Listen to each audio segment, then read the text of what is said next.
ஓம் சாய்ராம். 1912ஆம் ஆண்டில் கோபால் தின்கர் ஜோஷி என்பவர் ஷிர்டி சாய்பாபாவின் புகைப்படத்தை எடுத்ததாகவும் இந்த புகைப்படம் ஒரு அதிசய புகைப்படம் ஆகவும் கருதப்படுகிறது. கோபால் தின்கர் ஜோஷி ஒவ்வொரு நாளும் காலை உணவு உண்ட பிறகு பாபா லிண்டிபாக் பகுதிக்கு செல்வதை கவனித்து அந்த நேரத்தில் பாபாவை புகைப்படம் எடுக்க ஜோஷி விரும்பினார். அவர் தனது கேமராவை பொருத்திக் கொண்டு லெண்டிபாகிலிருந்து பாபா திரும்புவதற்காக காத்து கொண்டிருந்தார்.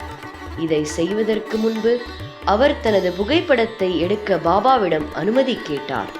பாபாவோ சொன்னார், எனக்கு என்னுடைய புகைப்படம் வேண்டாம், ஆனால் என்னுடன் வரும் பக்தர்களின் புகைப்படத்தை நீங்கள் நிச்சயமாக எடுக்கலாம்.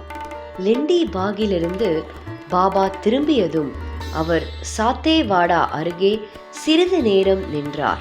ஜோஷி இந்த வாய்ப்பை பயன்படுத்தி கொண்டு பாபாவின் புகைப்படத்தை எடுத்தார்.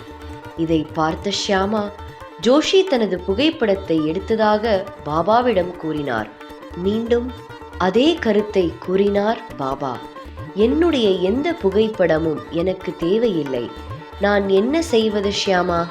ஜோஷி அந்த புகைப்படத்தை அச்சிடச் செய்து அவரை ஆச்சரியத்தில் ஆழ்த்தியது என்னவென்றால், பாபாவை காண முடியவில்லை. அந்த புகைப்படத்தில் குடை, பாகோஜி ஷிண்டே மற்றும் பிற பக்தர்கள் தெளிவாக காணப்படுகிறார்கள். ஆனால் பாபாவின் இடத்தில் ஒரு பிரகாசமான ஒளி மட்டுமே உள்ளது.